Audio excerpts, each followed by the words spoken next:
Money can't buy happiness, but it can certainly buy revenge, especially when your toxic family doesn't know you're worth $500 million.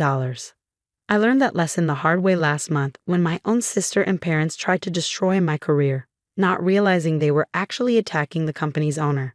I'm Jennifer Zhang, though most people know me as Jen. On paper, I'm the newly appointed Chief Operations Officer of Palmer Technologies, a mid-sized software company in Austin. What my family doesn't know is that 3 months ago, I became the majority shareholder through a series of quiet acquisitions using a holding company. The story of how we got here starts 15 years ago, when I was a scholarship student at MIT while my younger sister Angela attended UCLA on our parents' dime. "Angela needs the support," Mom would say. "You've always been so independent, Jen." Independent wasn't the word for it. I worked 3 jobs to cover expenses, coded freelance projects until my eyes burned, and lived on ramen while Angela posted Instagram stories from Cabo's spring break. But I had a plan. Technology was my passion, and I knew the sacrifices would pay off. They did, spectacularly. By 27, I'd founded and sold 2 successful startups, though I kept that information quiet. On paper, I looked like a moderately successful tech executive. In reality, I had hundreds of millions carefully invested through various shells and holding companies. Why the secrecy? Because I'd watched money destroy too many families. I saw how my parents' blatant favoritism toward Angela had intensified when they thought I was struggling financially. Their pride in her modest success as a marketing manager was matched only by their condescension toward my risky tech career. "You should let Angela help you find a stable corporate job," Mom would suggest during family dinners. "She has such good connections."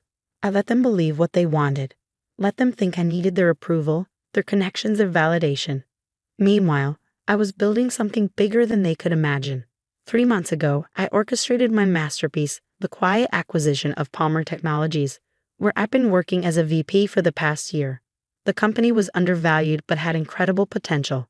Using a maze of holding companies and investment vehicles, I purchased a controlling interest without anyone realizing the true buyer's identity.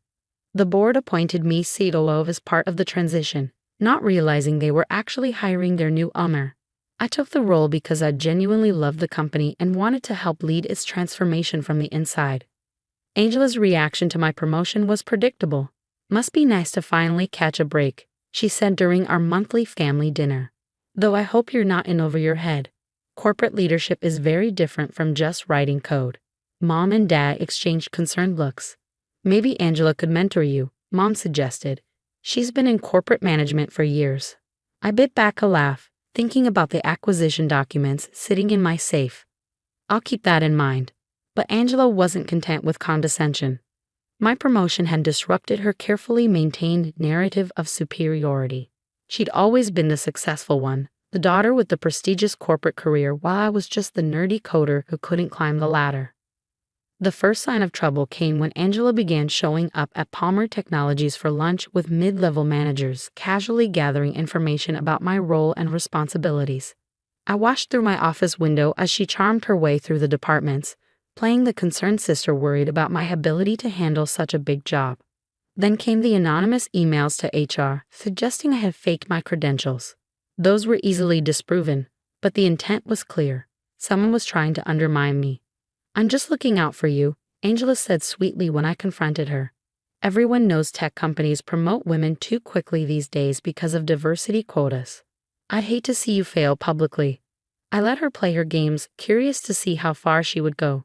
The answer came yesterday in the form of a thick envelope delivered to the board of directors. Inside was a meticulously crafted dossier of evidence suggesting I had been embezzling company funds, falsifying reports, and engaging in insider trading. Bank statements had been expertly doctored, emails cleverly fabricated, all pointing to massive fraud orchestrated by the new COO. The board called an emergency meeting for Friday morning. Angela must have learned about it through her network of lunch companions, because last night she could barely contain her glee. "The board wants me there tomorrow," she announced at dinner, eyes glittering. "Apparently there's going to be a major leadership change. Mom, Dad, you should come too." For moral support. They agreed eagerly, though neither bothered to ask why I wasn't invited to this meeting about my own job. What my family doesn't know is that I spent the night in my home office, preparing my own dossier. Every lunch meeting Angela had conducted with my employees, every piece of personal information she had gathered under false pretenses, every manipulative email she had sent trying to gather dirt, all of it meticulously documented. More importantly, I finally prepared the documents revealing Palmer Technologies' true ownership structure. Tomorrow morning, my family will learn exactly who they've been trying to destroy. I should be angry. I should be hurt that my own sister would try to ruin my career, that my parents would happily attend my professional execution. But sitting here in my home office, surrounded by evidence of their betrayal, I feel oddly calm. You see, Angela's scheming has given me something invaluable. A perfect opportunity to address not just her sabotage, but decades of family dysfunction. Sometimes the most effective lessons come from letting people believe they've won, right up until the moment they realize they've lost everything. The board meeting is scheduled for 9 a.m. My family will be there expecting to watch my downfall. Instead, they're about to learn why you should never underestimate the quiet one who was just a coder. The stage is set, the players are in position. And for once, I'm looking forward to a board meeting. I arrived at the Palmer Technologies office early Friday morning, wanting to observe my family's grand entrance. Right on schedule, they swept into the lobby at 8:45 a.m. Angela in her power suit, mom and dad dressed for what they assumed would be their successful daughter's triumph over their failing one. "Is the board ready for us?" Angela asked the receptionist, practically vibrating with anticipation. Her smile reminded me of when we were kids, and she'd secretly broken my science fair project the night before judging. I watched through my office window as they were escorted to the main conference room. Board members filed in shortly after, looking appropriately grave. Everyone had received my instruction email about playing along with the initial proceedings. At precisely 9 a.m., I wheeled my chair back from my desk and headed for the conference room. Time to start the show. Marcus Chen, our board chairman, was mid-sentence when I entered. "These allegations against Ms. Zhang are extremely serious." "Sorry I'm late," I announced cheerfully, taking my usual seat. Angela's head snapped up, her perfect smile faltering. "Jen, this is a closed board meeting. You weren't invited," she hissed, shooting panicked looks at the board members. I smiled serenely. "Actually, I invited myself. You see, it's somewhat difficult to have a board meeting without the owner of the company." The silence that followed was absolutely perfect.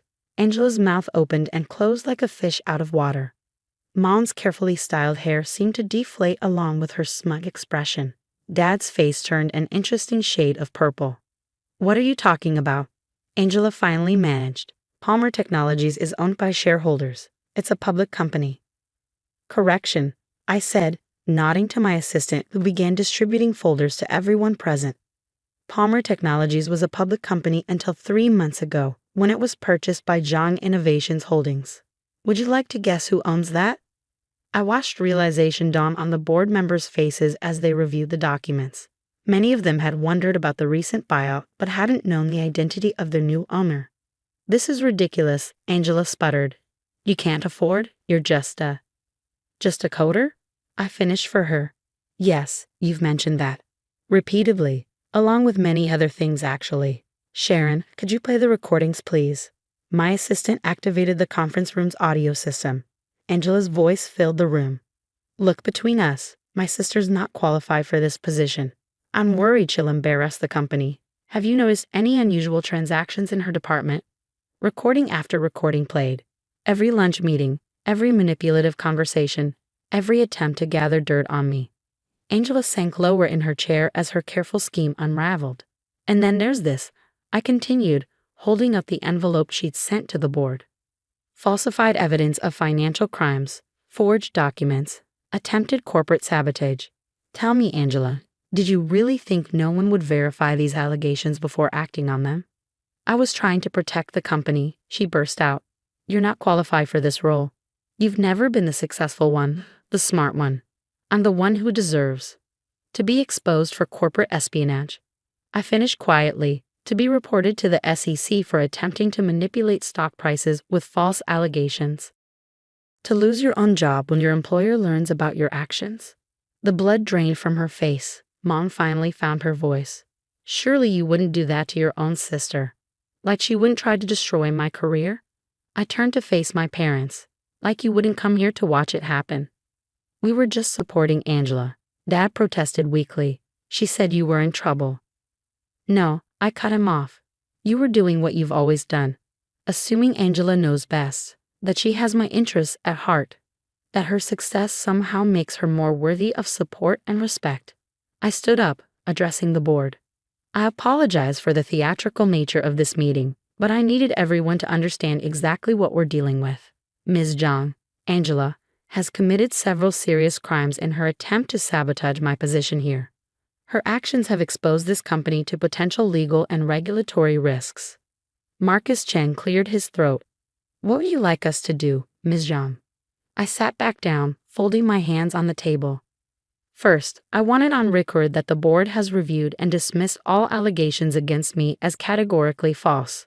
Second, I want a formal letter sent to Angela's employer detailing her actions, including the recordings and falsified documents. Her attempts at corporate espionage should be part of her professional record. You can't, Angela shrieked. You'll destroy my career. Like you tried to destroy mine? I asked mildly. The difference is, these are real documents showing real actions you actually took, not fabricated evidence designed to frame an innocent person. I turned back to the board. I also want it noted that Angela Zhang and our parents are permanently banned from Palmer Technologies property. Any attempt to contact our employees or interfere with company business will result in immediate legal action. Jen, please, Mom was crying now, her mascara running. We're family. Family? I laughed, but there was no humor in it. Family supports each other. Family celebrates success instead of trying to destroy it. Family doesn't forge documents to get someone fired because their ego can't handle someone else's achievements. I pulled out one final document, a copy of my first company's acquisition agreement from 5 years ago. Do you want to know the real irony? I've been more successful than Angela for years.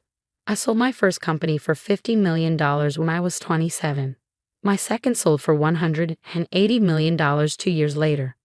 I could have bought that country club membership you wanted so badly, Dad. Could have funded those luxury vacations you were always taking Angela on, Mom.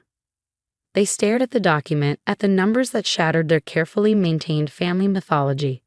But I wanted to succeed on my own terms, I continued. I wanted to build something meaningful, not just buy status.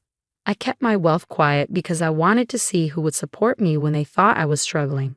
You failed that test spectacularly. Angela had started crying. But they weren't her usual manipulative tears. She looked truly broken, perhaps for the first time in her life. You're firing me from my job, she whispered. No, I replied. I'm letting your own actions fire you, the same way you tried to do to me. The difference is you actually did what you're being accused of. I stood up again, gathering my papers. The board meeting is adjourned. Marcus, please ensure all the documentation is properly filed. Mom, Dad, Angela, security will escort you out. Wait. Angela called as I reached the door. Please, I'm sorry, I was jealous. I couldn't stand it you were finally doing better than me. We can fix this, can't we? We're still family. I turned back one last time. You know what the difference is between us, Angela. When you thought I was struggling, you tried to knock me down further. When I succeeded, I kept it quiet to avoid making you feel inferior. That's the difference between real success and whatever game you've been playing. The next few weeks were interesting. Angela did lose her job when her employer learned of her corporate espionage attempt. Mom and Dad's friends at the country club suddenly developed a new respect for their other daughter when the truth about my success leaked out. I received multiple tearful voicemails, written apologies, even a letter from Angela's therapist saying she was doing the work to understand her toxic behavior. I archived them all without responding. 3 months later, I was working late when my assistant announced an unexpected visitor. It was Angela, looking very different from the polished corporate climber who tried to destroy me. She'd lost weight, cut her hair short, and wore simple business casual attire instead of her usual designer suits. I'm not staying, she said quickly, holding up a hand when I started to speak. I need to say something. She placed a thick envelope on my desk. This is every password, every contact, every piece of information I gathered while trying to sabotage you. I'm also sending a formal apology to the board and my former employer, taking full responsibility for my actions. I studied her carefully. Why now? Because you were right, she said quietly, about everything. I've spent my whole life playing a role, the successful daughter, the corporate star. I tried to destroy you because you achieved real success on your own terms. It terrified me because it showed how hollow my life was. She turned to leave, then paused. I'm starting over. Small company, entry-level position, earning things for real this time. I don't expect forgiveness. I just wanted you to know that you taught me more by letting me fail than our parents ever did by helping me succeed. I waited until she reached the door. Angela? She turned back, hope flickering across her face. Send me your resume in a year, I said. Not for a leadership role. But if you're serious about earning things properly, well, we're always looking for people willing to work their way up. A single tear rolled down her cheek, but she nodded briskly and left without another word. 6 months later, Palmer Technologies has grown beyond even my ambitious projections. We're developing groundbreaking software, creating jobs, and building something meaningful. Mom and Dad still send occasional messages, usually when they need something or want to show off to their friends. I maintain polite but distant contact, no longer seeking the approval I once desperately wanted. The corner office they thought I didn't deserve has a perfect view of the Austin skyline. Sometimes in the evening, I watch the sunset and think about success, family, and the price of being underestimated. Angela sent me a Christmas card last week. No manipulative message, no asking for help. Just a simple note. You succeeded not because of our family's support, but despite its absence. I'm finally learning to do the same. Maybe that's the real revenge, not destroying those who hurt us, but building something so magnificent that their attempts to tear us down become footnotes in our success story. The quiet one. The coder. The sister they underestimated. Turns out I was the successful one all along. They just couldn't see it until it was too late.